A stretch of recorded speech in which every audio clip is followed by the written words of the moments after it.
एक स्त्री तीन नौकर। एक स्त्री और तीन नौकरों का वृत्तांत अलिफ लैला की कहानी है। शहरयार को सिंदबाद की यात्राओं की कहानी सुनकर बड़ा आनंद हुआ। उसने शहरजाद से और कहानी सुनाने को कहा।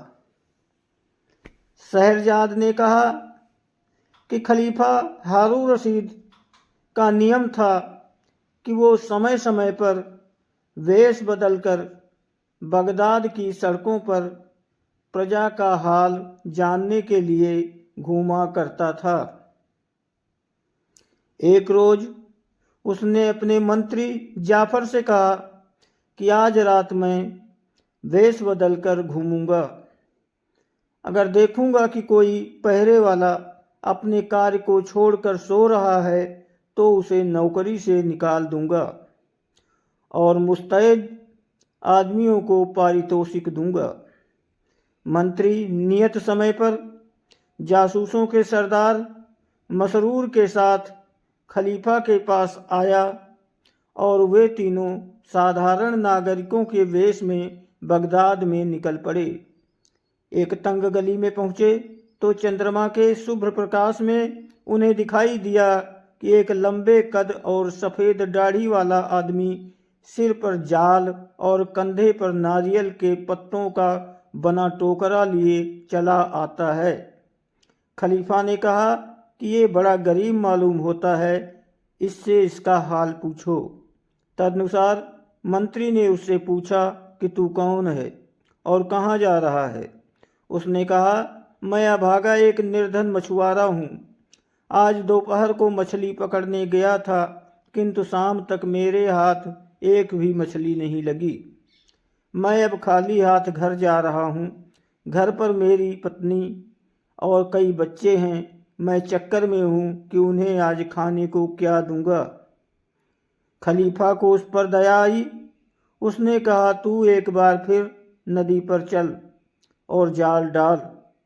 तेरे जाल में कुछ आए या ना आए, मैं तुझे 400 सिक्के दूंगा और जो कुछ तेरे जाल में आएगा वो मैं ले लूँगा।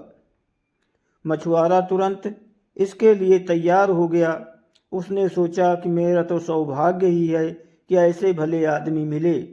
ये मेरे साथ धोखा करने वाले तो मालूम नहीं होते।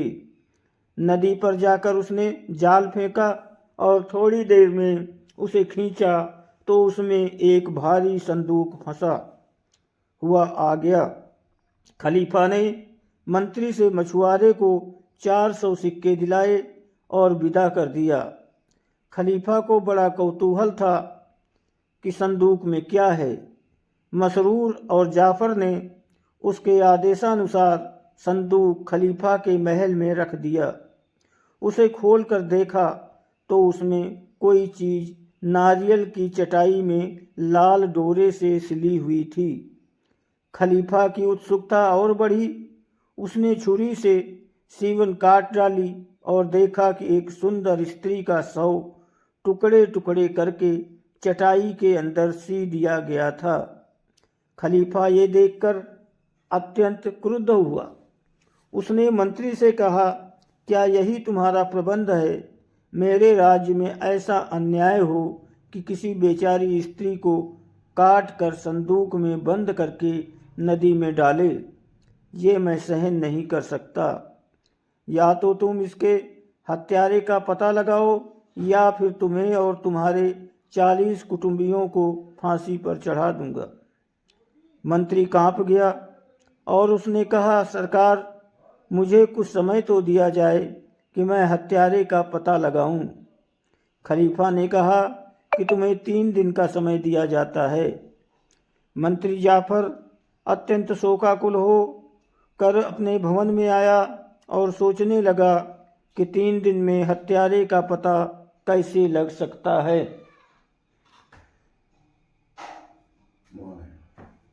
और पता लगा भी तो इसका प्रमाण क्या कहाँ मिलेगा कि यही हत्यारा है। हत्यारा तो कब का नगर छोड़ के जा भी चुका होगा। क्या करूं?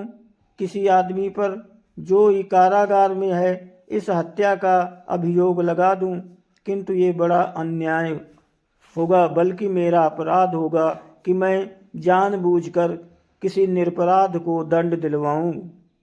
कयामत में भगवान को क्या मुंह दिखाऊंगा।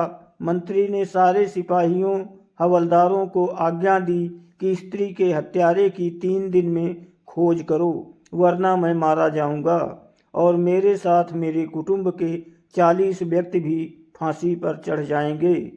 वे बेचारे 3 दिन तक घर घर जाकर हत्यारे की खोज करते रहे, किंतु हत्यारे का कहीं पता न चला। 3 दिन बीते जाने पर खलीफा के आदेश पर जल्लाद जाफर और उसके 40 कुटुंबियों को पकड़कर ले आया और खलीफा के सामने हाजिर कर दिया। खलीफा का क्रोध अभी शांत नहीं हुआ था। उसने आज्ञा दी कि सबको फांसी दे दो।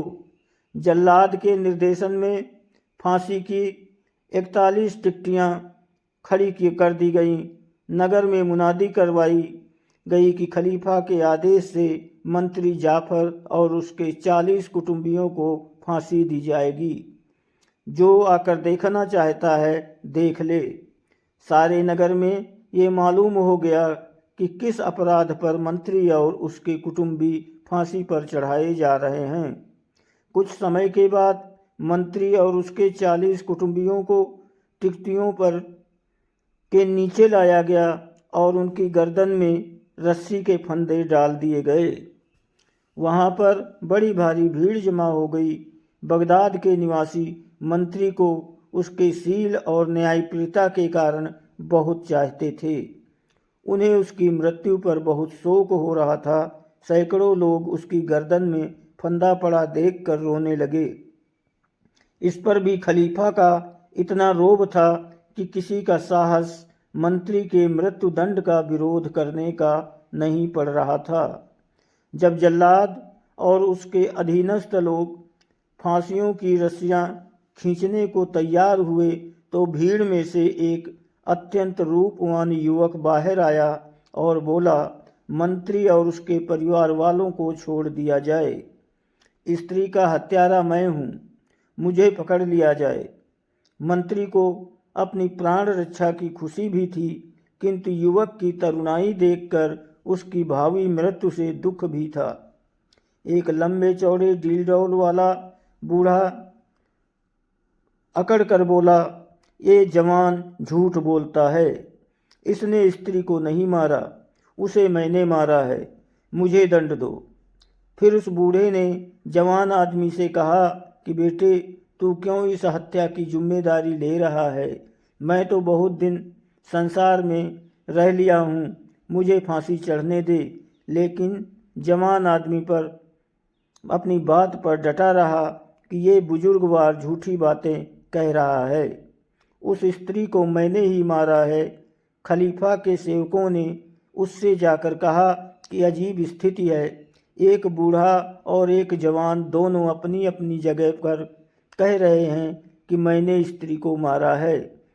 खलीफा ने कहा कि मंत्री के कुटुंबियों को छोड़ दो और मंत्री को सम्मानपूर्वक यहाँ लाओ। जब ऐसा किया गया तो खलीफा ने कहा कि हमें बहुत झंझट में पड़ने की ज़रूरत नहीं है। अगर दोनों ही हत्या की जिम्मेदारी ले रहे हैं तो दोनों को फांसी पर चढ़ा दो। किंतु मंत्री ने कहा कि निश्चय ही उनमें से एक झूठ बोलता है।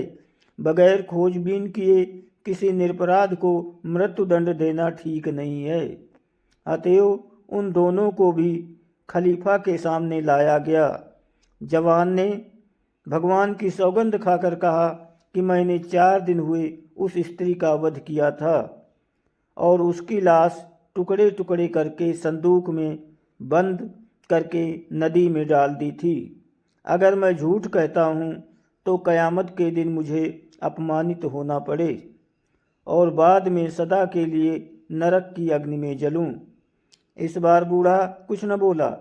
खलीफा को विश्वास हो गया कि जवान ही हत्यारा है। उसने कहा, तूने उस स्त्री को मारते समय न मेरा भय किया न भगवान का, और फिर जब तूने ये कर ही लिया है तो अब अपराध स्वीकार क्यों करता है? जवान बोला, अनुमति मिले तो सारी कहानी सुनाऊं।